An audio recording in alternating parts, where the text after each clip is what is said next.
नमस्कार दोस्तों। आज हम सावित्री और सत्यवान की प्रेम कथा को जानेंगे। तो चलिए शुरू करते हैं। स्वागत है आपका हमारे चैनल पर। यह कहानी है प्रेम, समर्पण और अटूट विश्वास की, राजकुमारी सावित्री और वनवासी सत्यवान की। जब सावित्री विवाह योग्य हुई तो उसने स्वयं वर चुनने का निश्चय किया। अपने पिता की आज्ञा लेकर वह वन में गई, जहां उसकी नजर पड़ी सत्यवान पर।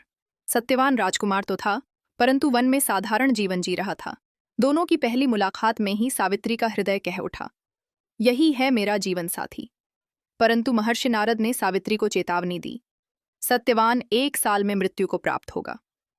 यह सुनकर सब व्याकुल हो उठे, लेकिन सावित्री अडिग रही।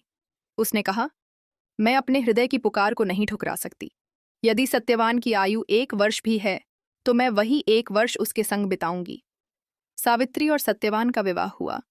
वे दोनों जंगल में साधारण जीवन जीने लगे। दिन हंसी खुशी बीते और वह नियति का दिन भी आ पहुंचा, जब सत्यवान की मृत्यु निश्चित थी। सत्यवान लकड़ियां काटते काटते थककर सावित्री की गोद में सो गया। अचानक यमराज वहां प्रकट हुए और सत्यवान की आत्मा को ले जाने लगे। सावित्री का दृढ़ निश्चय। सावित्री ने साहस जुटाया और यमराज का पीछा किया। यमराज बोले, देवी, पति की आत्मा को छोड़ दो, मृत्यु अनिवार्य है। लेकिन सावित्री अपने पतिव्रत धर्म पर अटल रही। उसने यमराज से बार बार विनती की। अपनी बुद्धिमत्ता और तर्क से उसने यमराज को बांध लिया। अंततः यमराज ने कहा, सावित्री, तुम्हारी निष्ठा और समर्पण से मैं प्रसन्न हूं। मांगो जो वरदान मांगना चाहो।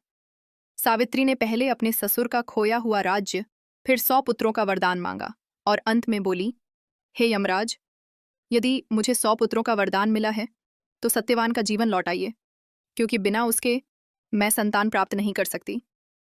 यमराज मुस्कुराए और बोले, सावित्री, तुम्हारी बुद्धि और प्रेम अमर है। सत्यवान को जीवन प्रदान किया जाता है। सत्यवान पुनः जीवित हो गया।